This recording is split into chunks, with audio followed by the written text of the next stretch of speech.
Hey everybody, and welcome back to another episode of the Simply Growing Food Podcast. I'm your host, Dylan. Today's our 50th episode. Bing, bing, bing, bing, bing. And we're going to be talking about this new federal farm bill that came out. I'm going to give a little detail on that and a personal encounter I had regarding it, which was stupid. I'm gonna get into detail about how our pig butchering went this fall. Pros and cons. A lot of cons. The stand is finally closed, and I joined a farmer board. That's right, a board of farmers to discuss things and stuff. That's what's coming up on the SGF. Stay tuned.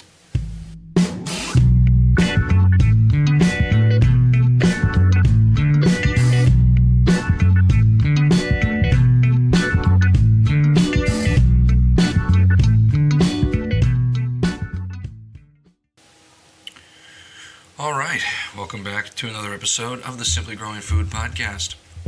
So, it's January 2026. It's cold, but it could be colder, so I'll take that. We're going to get right into it. Let's start with this Farm Bill bullcrap that has been flooding the media, or was flooding the mainstream media. People were talking about it, and normally, no one... for people to talk about a farm bailout or a farm bill, it's kind of crazy. And then no one does any research on it, right? So I'll just start with what the farm bill is, and then I'll explain that little run-in I had, and then we'll just move on, because it's just so stupid. It's just more garbage. It's not even going to... It's just not going to do much for us anyway, as Americans or farmers. So... government puts out this farm bridge payments program here, and it's primarily aimed at commodity crops. What is a commodity crop? Commodity crop is corn, soy, wheat, peanuts, rice, sorghum, etc. Okay, basically a lot of the center of the grocery store, where they keep the processed foods, that's it. And of course, corn and soy, that's livestock feed as well, I think. I don't know if a lot of people know that, but that's primarily what's in livestock feed. So, So, and there's also 300 million acres of commodity crop farmland estimated here in the United States of America. That's a lot of space. That's a lot of space. Now, if you read the Farm Bill, or you go to the government website and you get a breakdown to explain it to my small brain, that's what I did.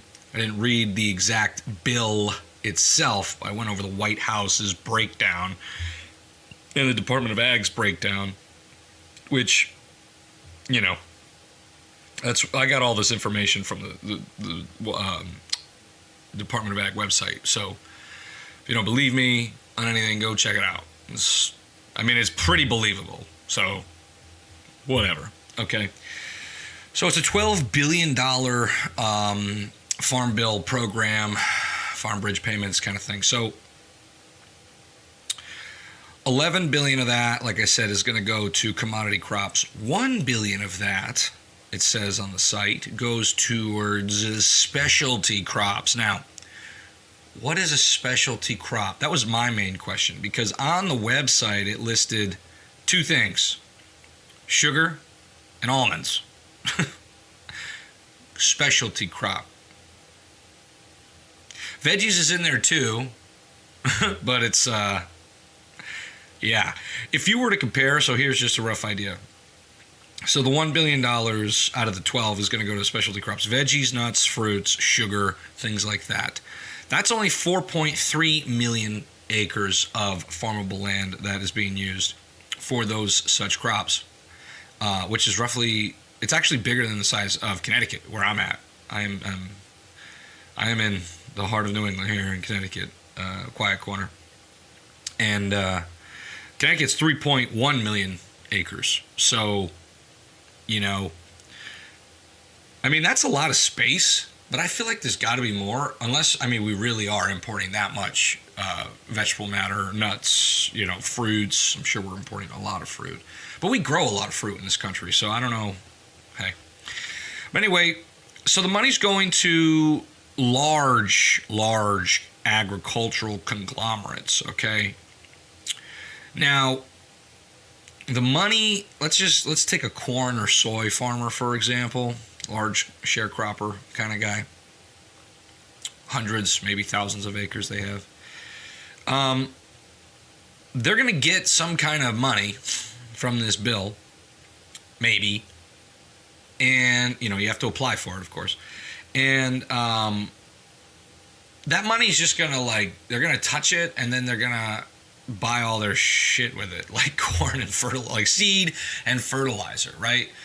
So on its face, it sounds like, oh, we're helping farmers, we're helping their quality of life. Farming has a huge suicide rate, in the farming industry. Largely, I would say on that scale. I don't know too many farmers on our size that are that sad, but they're out there.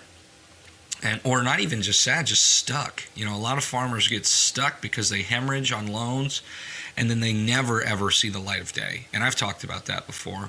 That's how poultry houses do it. Poultry grows, Tyson, Purdue, the big guys. I wouldn't want to be one of those chicken growers. Not at all. Off topic. Anyway, so corn and soy. They're going to get this money. They're then going to spend that money on shit they need. Seeds and fertilizer. Well, the cost of both of those two items have gone up over the past 4 years. Any farmer will tell you. And here's something you need to know. The companies that are producing the corn seed primarily in this country are as follows. Okay? Bayer. That's right. Aspirin to corn seed, baby. They do it all. Which had acquired Monsanto, right? Back in 2000 and Obama was president. I want to say it was 2014. I should look that up in real time. Okay, I did. So correction. It was announced in September of 2016, so right at the end of his term. Right? Yeah, right. Right at the end of his term was announced, so he wasn't going to touch it. He was leaving anyway. And in my opinion, this would have been considered a monopoly move, right? I mean, they're buying the biggest corn seed producer in the world. So anyway, maybe not in the world. Definitely in this country. At least it was. And of course, anybody that knows Monsanto's accredited with creating Agent Orange, which now we have, now we know in another name as glyphosate, and glyphosate is still used heavily in agriculture. I mean, I talk about it every spring. You drive by these beautiful fields of winter rye because farmers are given incentives to do no-till, right? It's good for the carbon emissions, sure, because you're not running a tractor to till and losing soil retention and minerals to the air and all this crap. But then they go ahead and they spray glyphosate over the winter rye so they could just interplant it, plant in it, with a seed drill instead of having to till the land. They plant the corn into the ground without tilling the ground, okay? But they still are dousing the ground with a chemical to kill their cover crop, which quote unquote adds fertilizer. The cover crop adds nutrition, quote unquote, to the soil, and I'm sure it does, right? Because it decomposes, it becomes a soil, but you're using chemicals to do that. So really, that's kind of a wash if you ask me. Don't till, but spray glyphosate. I guess the thing is they're going to spray glyphosate anyway. So, all right, maybe it's better. Glass is half full. Here we go. Okay, so Bayer Ag, one of the biggest corn seed producers in the country. Then we go over to a company called Corteva Agriscience, okay? Also, like an arm of DuPont and Dow DuPont, the creators of Teflon. Teflon. Are you getting it here? Okay. And then the third largest corn seed producer that farmers are largely buying from is a company called Syngenta. Now, I've seen signs in the area, I've talked about this before, on the edge of cornfields. Syngenta. I've seen this, okay? Because that is a patented life form. That cortisone, baby, it's patented. And you better represent. You better represent. So, top 3 biggest producers of corn seed that will be getting a vast majority of this $11 billion that the government put out. Yes, big old farm bill going to help a ton of farmers. Ish, not really. It's just going to corporate America. Bayer Ag, Corteva, AgriScience, and Syngenta Group. If you want to do any of your own research, you can. Like I said, Syngenta's like quasi DuPont and Dow Chemical, basically. Again, invented Teflon. So in our lineup, we got Agent Orange, Teflon, Agent Orange, and Teflon. Those are the companies that are largely growing patented corn seed, selling it to farmers. Here we go. So then you get into, I wanted to do a little research on that specialty crop. Like what companies are the biggest behind quote unquote specialty crops here in the United States? And that is as follows. Dole, pineapple empire, right? Ugly history. Driscoll, which I've talked about before. Driscoll is the company that is responsible for destroying the definition, like basically aiding in the destruction of organic and, on small scale farm size, organic and hydroponics. Okay? Because they got some of the best lobbyists you have ever seen, or will never see, but are there. And then, of course, Del Monte. I mean, we've all heard of these brands. These are brands. These are legacy brands of vegetable and fruit and nut companies that this money's going to be going to. It's not going to help any form of small-scale ag. I'm going to throw that out there right now. Okay. It's going to have a net negative impact, I think, on large-scale ag in general, but, we'll see how this goes. Farmers had to apply, it was like before the end of December. Might have even been before that. Some kind of crazy cutoff. And they didn't have a ton of time, but it doesn't matter. These kinds of companies have people waiting to do that kind of paperwork. They're on payroll to do that paperwork, get that free money. So, yeah. I had to take a sip of my Two Dogs. Always drinking the Two Dogs. You thought I was going to throw the ad in right there. Nope. I'm going to wait. And then fertilizer. So we covered the seed. Let's cover the fertilizer companies. So another one that was listed in the corn seed producer, Syngenta, also produces fertilizer. A company called the Mosaic Company, which I didn't do a ton of research on, and I didn't do a ton of research on CF Industries Holdings. Those are the top 3 fertilizer producers commonly used. So you got Syngenta, Mosaic Company, and CF Industries Holdings. Now, there could be someone out there that's like, well, the fertilizer doesn't say that. Well, who owns that company? Right? Because when you're talking about the pyramid of corruption when it comes to the food industry, they're all owned by, most of these companies are owned by one or two massive conglomerates, so I should have probably done a little bit more deep dive on the businesses and the stickiness that they're in, and I'm sure it gets ugly, but I try to keep it less ugly. It's already ugly. If you want to learn more about the nefarious ways of these food conglomerates, you're going to want to do that yourself. And what you find will be disgusting. And hopefully it changes your life, like it changed mine. But this is where the money's going. Okay, that $12 billion, some of that's going to be administration fees as well. Like, not the presidential administration, but like people literally pushing the paperwork, administration fees. So it's not really going to go anywhere. But the rest of it is going to basically be touched by these farmers in and out of their bank accounts. Because then they're just going to spend whatever they get to buy seed, right, from Bayer. And they're going to have to then buy fertilizer from Syngenta, right? And then they're going to have to hope that shit grows right and that it sells for a high enough price for them to pay a few dollars off their tractor if they didn't get some kind of subsidies for it. So it's just, large-scale ag is so ugly when it comes to like the products they produce. But then when you start learning about the businesses and the way they conduct themselves, no, it gets even uglier.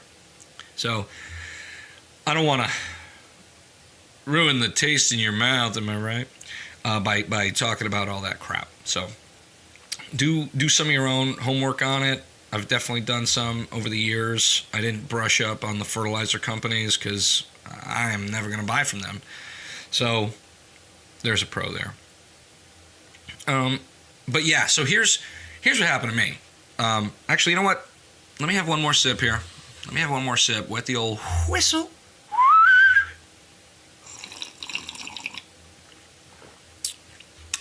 All right, now I'm going to roll it. Guys, if you're anything like me, your day starts the same pretty much every day.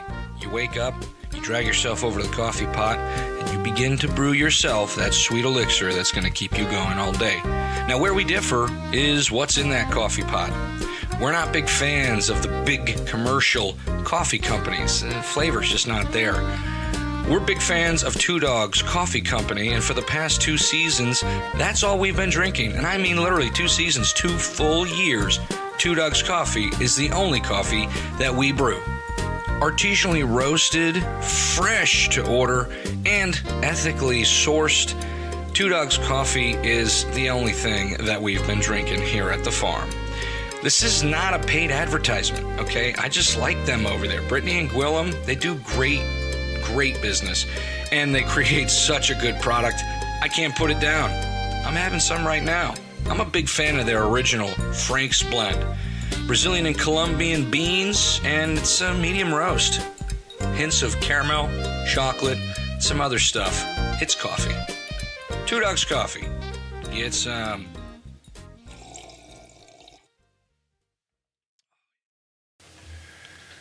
All right, so here's the only reason I'm actually talking about this situation is how misinformed most people are. I was in the local Packy. Those New Englanders out there listening, you know what I'm talking about. Grabbing a little Jameson, you know what I'm saying? All right, this is not an ad for alcohol. But I was in the package store. And I was leaving. And this guy comes in and he goes, "Hey, Dylan, how's it going?" And I was like, "Good. How are you?" I had no idea who this guy was. He did seem a little intoxicated, not going to lie. It was a Friday afternoon. I don't know. But he saw the truck, and my truck is labeled with like 4 Daigle Farm logos. So he's like, "Hey, you remember me? I bought some turkeys off you a few times years ago." I was like, "What's your name?" He's like, "Anthony." I said, "No, but thanks. I sorry, I don't remember you." But and he's like, "Well, how's your dad doing?" And I'm like, "Well, good." And he's like, "You must be pretty happy with that farm bill, huh? It's really going to help out your business?" And I was like, "Dude, you really think that this small little farm here in rural Connecticut, growing clean quality food and delivering it right to your door from northern to southern, all of eastern Connecticut, is going to get a single ounce of any benefit from this farm bill? You think that? Is that what you really do think that?" And he's like, "Well, you're a farm, right?" And I'm like, "Yeah, but that kind of legislation is not for farmers like me. What? And then he started talking about the president, and I'm like, and I'm in a store, okay? And I've already been spotted. So you know what I'm not doing? Talking politics. And that's kind of what I said. I was like, all right, Anthony, well, good to meet, not good to meet you. Good to see you again, but I'm not going to get into politics here. Enjoy the rest of your night. And I just kind of left. But it was that run-in where I was like, wow, man, the GP thinks, GP is general public, the GP thinks that farms in their backyard are getting helped out by the government through this farm bill.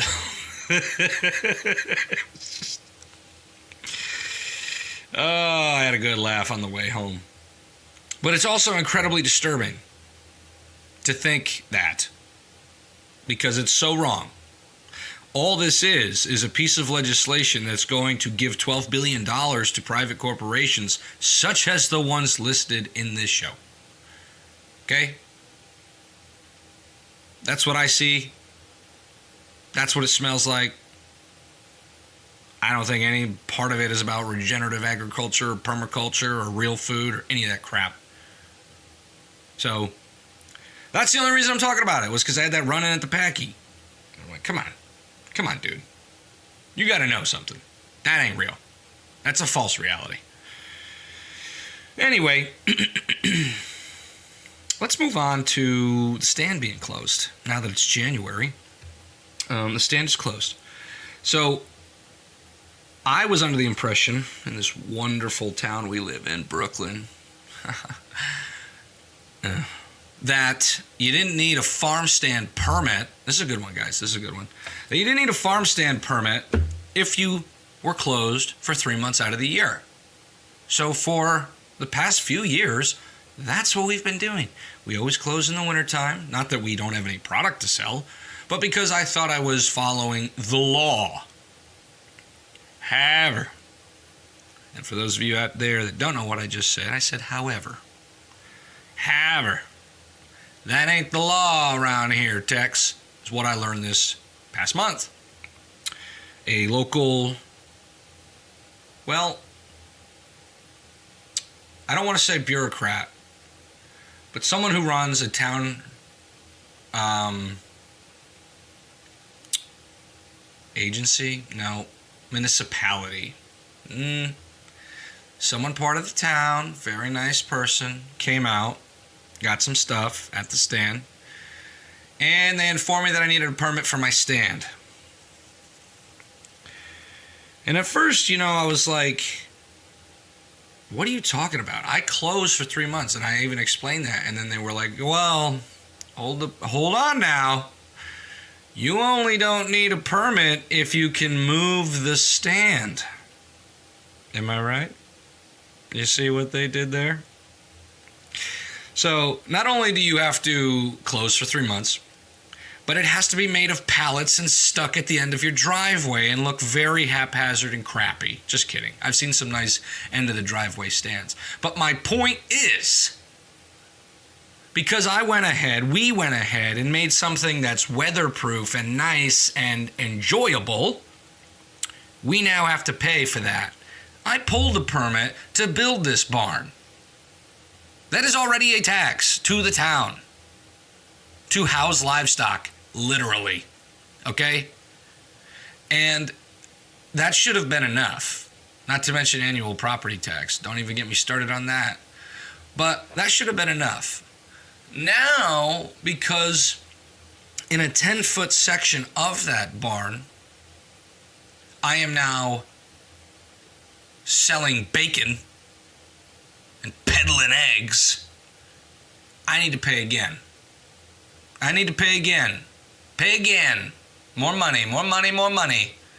Gimme, baby. Try not to rant about my distaste for bureaucrats, but man, they make it hard. They make it hard because there's no what's the reason?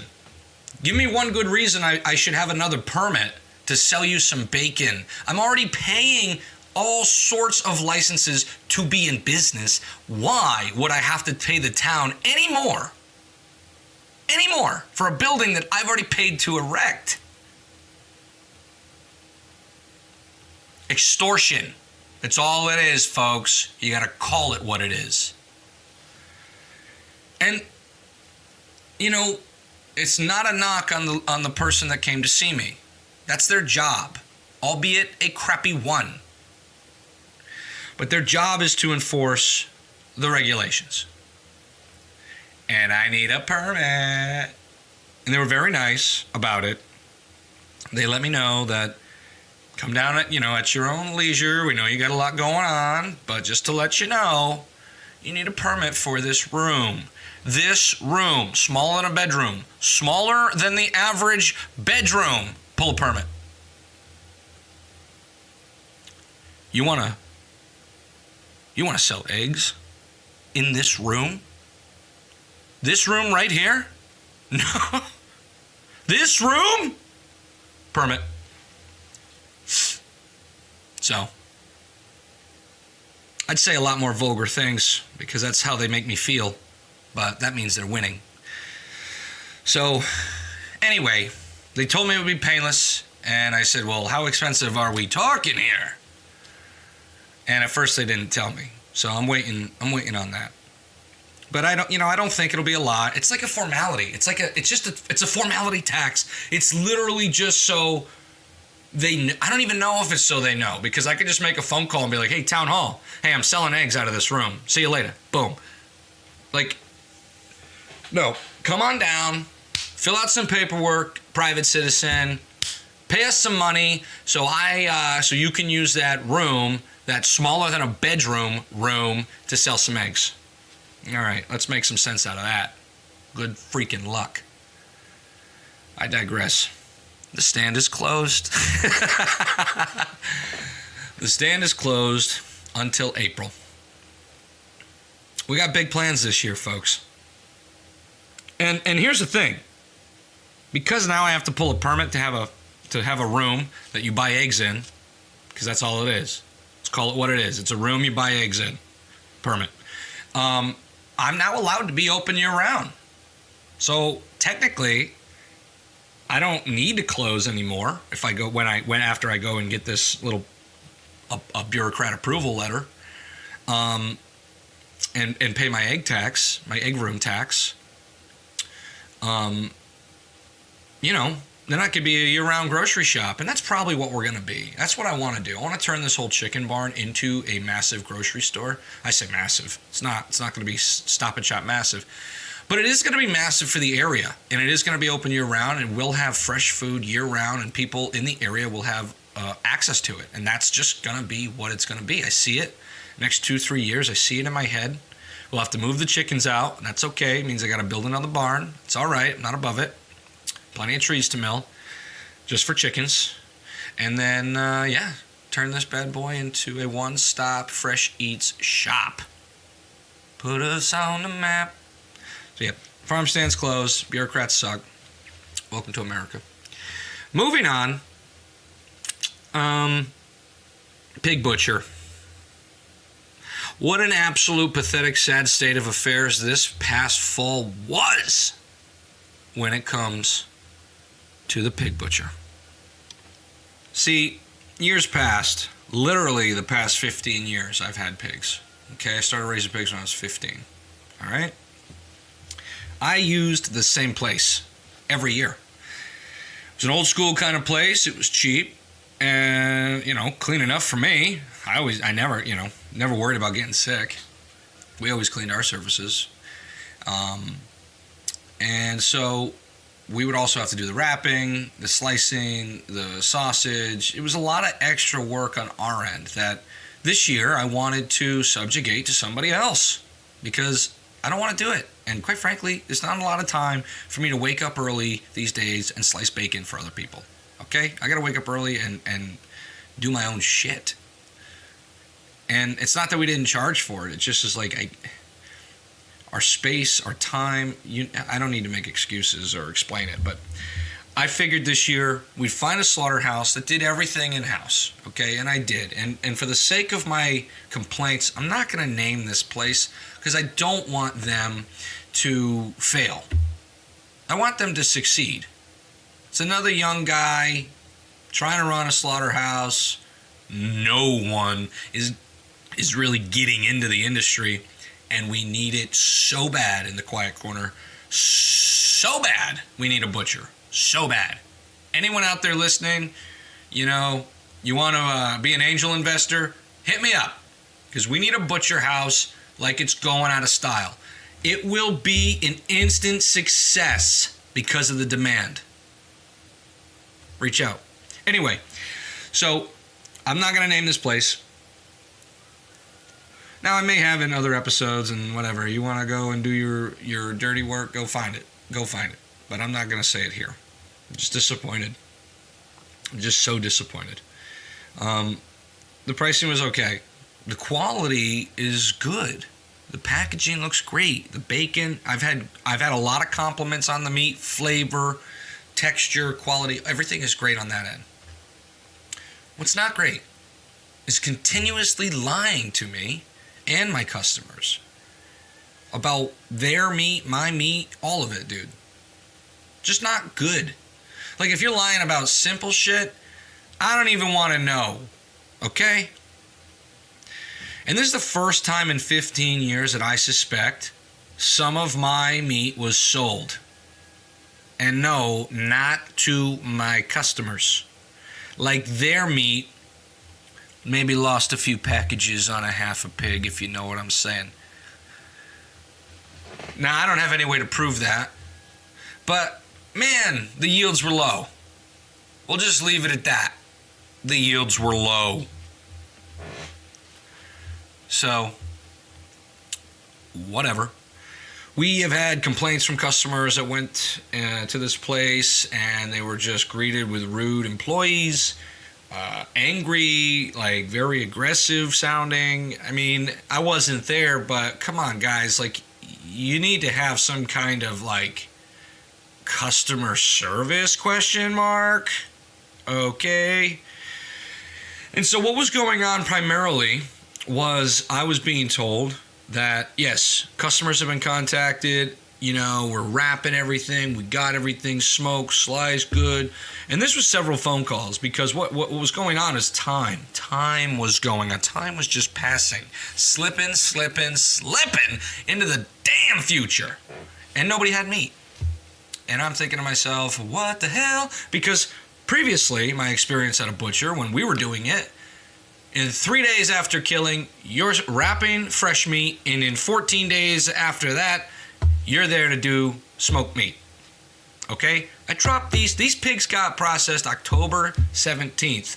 Yesterday was January 11th, and the last 3 people that I know of got their smoked meat. It's just inexcusable.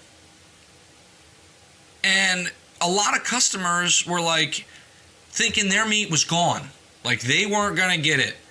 They had called, and it's an hour plus away, so people don't want to just show up to get told, go away. Like a lot of poor communication and miscommunication. Some folks were told to come by, they show up at this place, and then they're told by some employee, oh yeah, no, that's not done. So they drive all that way, and then they get told that, and then now they got to get the owner involved, and then the owner, oh yeah, no, it's here. It's like, dude, that is not going to work. I'm not a business genius by any means, but that is not gonna last, dude. Lying to people, especially your customers. Hello, you can't lie to your customers. Jeez, man. And you just make things more confusing. Some folks marked that they wanted smoked hams. And then whoever's working at the butcher house went through their cut sheet and crossed that off and wrote fresh hams. And so what I think, and even some people got back packages that were someone else's name. Okay? And then one customer got back ground pork, like plain ground pork, but it was labeled venison. But it wasn't venison, but it was labeled venison. I just want to know what the hell is going on over there, man. I'm sure you're short-staffed and overworked. Welcome to the country. I mean, I think he was born here, so that's not the point. But that's where we're at in this world. We're all friggin' overworked, okay, and understaffed. And that's what's going on.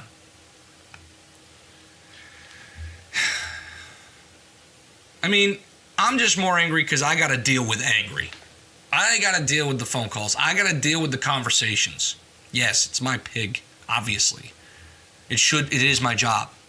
But normally the conversations are pleasant. And a lot of them are. There's been a couple that were not. And that's what gets me riled up. Because I avoid, I mitigate confrontation. Because there's no reason to yell. There's no reason to name call. Let's talk about it. And when people can't do that, it stresses me out, man. So that caused a lot of problems for us. More than usual. Okay, I won't say a lot. More than usual. And I even had some customers that were affected by it that were like, hey, man, give them another shot. They're a young dude, whatever. Listen, man. I brought you 15 pigs. That's 15 chances to do it right. So we got a lot that wasn't right. You know what I mean, guys? It's not just one occurrence. It's 15 different chances to do it right and not cause issues. And we had a lot of issues. So I've already booked an appointment with another butcher that has amazing reviews. They're incredibly hard to get into because of how well they operate. And all it meant for us is we got to raise the pigs a month earlier. So we're getting them in May, not June. And we're processing in September, not October, November. Kind of nicer. I kind of like that. I kind of like that. Maybe I won't. But I think I'm gonna. So unfortunately, we won't be going back. And because I can't afford to go back. I know I lost some customers. I know it. Because if you're a first-time half a pig or whole pig buyer, and this was your experience going to a butcher, you're not doing this again. I know this. I've been told this. So, what the hell, dude? But ultimately, like I always say, it comes back on us. I made the decision to go with this place. I made the decision to be more hands-off, thinking that the process I thought was in place was going to perform properly, and it didn't. So inevitably, it is on us. But we've learned our lesson and already booked an appointment somewhere else. Unfortunately, it's USDA. Because I'm running out of options, guys. I don't want to go through the USDA for anything. But our options are so limited. So limited. That we end up with this season. With unsmoked hams, sold cuts of meat, allegedly, and shitty attitudes. That's the alternative to the USDA. So it's USDA or it's that. What is that garbage? Anyone that wants to open a slaughterhouse, reach out. I will help you make it happen. Seriously need it. Anyway. So that was disheartening. Moving right along, let's wrap up the show with more government, kind of, not really, ish. We applied for a grant, which I am not always an advocate for, but you know what? We need the help, and we want to take things to the next level. So we put in a grant to expand our poultry processing facility here on site. We want to update our equipment, update our storage, update the entire facility so that it is not only more sanitary, not that it was dirty or unsanitary before, it's just going to be more appealing to the consumer if, they want to see the operation. And it'll also allow us to educate people because I'd love to take videos and stuff. And I would like to take videos of processing day because nobody really knows what goes into it unless they ask us about it. And it's a lot. But you know how people are. What's that in the background? What's that up there? What's this? I just want to have one room that's dedicated just for that. Because right now we have a room that's dedicated to that and a freezer now. And we had an ice machine in there. And now it's like we're changing that room from a butcher room into more of like a overflow kind of storage, kind of some appliances. We're talking about building a walk-in freezer in that room, which that'll probably happen. Stay tuned. There's a lot going on here. But anyway, so we put in for an agricultural grant. They award us, if we get it, 75% of the overall project. We did this past week. Cass has been amazing. She's been running this whole thing. And I just kind of help look stuff up and get paperwork. But the whole project came to about $25K. I don't have that kicking around. So they will pay for 75% of the project. We pay for 25%. So I didn't think that was a bad deal. We could probably swing that, and we will. And whether we get the grant or not, we have to do this project because we need a bigger and better space to process poultry, period. We need better equipment, and we need to make this more of an efficient thing because 2 days out of the month, it's tough to get help. It's tiring, obviously. Right now I wake up at like 2:30 in the morning and get everything going. So that we could be done by 10 or 11, if we get this equipment, build this room, I can wake up at 5 in the morning and we can still be done at the same time. And we can process twice as many birds in that same amount of time. So we got to get this building up. And again, anybody that wants to help on that, hey, reach out. Because there's no guarantee that we are going to get this grant. Now, we got so many amazing letters from customers and people in the community in support of what we're trying to do. Because you need to put testimonials on this thing. And it was just like very heart-touching to see how many people want to see us expand and succeed. And, to read what our farm has done for their family and their personal lives is always like amazing. So those customer testimonials bring a tear to your eye, man. Seriously. And thank you guys. Thank you if there's anyone listening that also wrote in for us to help with this grant. Thank you, because it does mean a lot and it does make a difference. So let's wrap it up. Last little anecdote. Situation story I'm going to tell you about is I joined a board of farmers for this Yukon extension program, Grown Connected. Okay, I'm sure some of you have heard about it. I don't know how much I'm allowed to say about it because the whole program hasn't launched yet, but I think if I'm going to talk about it, it's going to be a promotion anyway. It's not a negative thing. But basically what they're trying to do is ask a panel of farmers, I believe there's 7 or 9 of us, all from this area, to go over their program proposal or their ad campaign, basically, and voice any kind of concerns we have, voice what we're seeing in the community when it comes to buying power, when it comes to who's buying, when it comes to like the demographics, all that stuff. A little bit of that's in there. It seems like they are super worried about food insecurity in the quiet corner. They said some kind of statistic that I'm like, I don't know, but they said that the quiet corner has the highest population or the highest amount of food insecure folks. So I don't know if that's true. But whatever, we'll see.